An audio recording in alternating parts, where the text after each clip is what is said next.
ಅಂತ ಕ್ರೂರವಾಗಿ ಹತ್ಯೆ ಮಾಡಿಬಿಟ್ಟಿದ್ದಾರೆ ಸರ್. ನನ್ನ ಮಗನ ನೋಡಿದರೆ ನನಗೆ ಹೊಟ್ಟೆ ಉರಿದೋಯ್ತು. ನೋಡೋ ಪರಿಸ್ಥಿತಿಯಲ್ಲಿ ಇರಲಿಲ್ಲ ಸರ್, ಆ ರೀತಿ ಮಾಡಿಬಿಟ್ಟಿದ್ದಾರೆ ಅವನನ್ನು.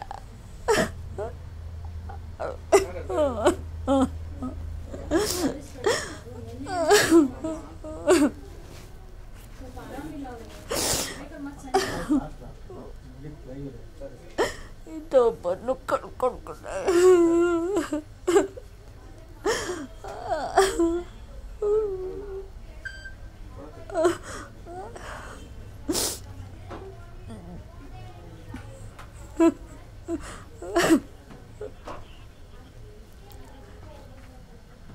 ಇಲ್ಲ ಸರ್, ಅವನು ಶನಿವಾರ ಬೆಳಗ್ಗೆ ಮಾಮೂಲು ಡ್ಯೂಟಿಗೆ ಹೋಗಂತೆ ಹೋದ.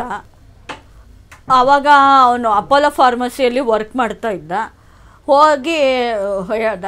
ಆಮೇಲೆ ನನಗೆ ಫೋನ್ ಮಾಡ್ದ, ಮಧ್ಯಾಹ್ನ ನಾನು ಊಟಕ್ಕೆ ಬರಲ್ಲ, 2 ಹೊರಗಡೆ ಹೊರಟಿದ್ದೀನಿ ಅಂದ.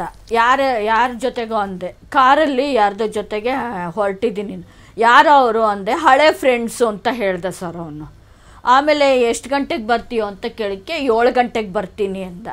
ಇವೊಂದೊಂದು ಸ್ಕೂಟಿ ಇತ್ತು ಸರ್, ಅದನ್ನು ತೊಗೊಂಡೋಗಿದ್ದ. ನಾನು ಮತ್ತು ಅದು ಎಲ್ಲೇ ಐತಪ್ಪ ಅಂತ ಕೇಳಿದೆ. ಇಲ್ಲ, ಅದು ಅಲ್ಲೇ ನಿಲ್ಲಿಸಿದ್ದೀನಿ, ಹೋಗಿ ಮತ್ತೆ 7 ಗಂಟೆಗೆ ಬರ್ತೀನಿ ಅಂತೇಳಿ. ನಾವು ಬರ್ತಾನೆ ಅಂತ ನಾನು 7 ಗಂಟೆಯಿಂದ ಬಿಡು 7 ಆಯ್ತಲ್ಲ, ಇನ್ನೊಂದು 1/4 ಗಂಟೆ ಬಿಟ್ಟು ಮಾಡೋಣ ಅಂತ ಮತ್ತೆ ಅರ್ಧ ಗಂಟೆ 7:15 ಫೋನ್ ಮಾಡ್ದೆ. ಅಲ್ಲಿಂದನೇ ಸ್ವಿಚ್ ಆಫ್ ಅಂತ ಬಂದ್ಬಿಡ್ತು ಸರ್.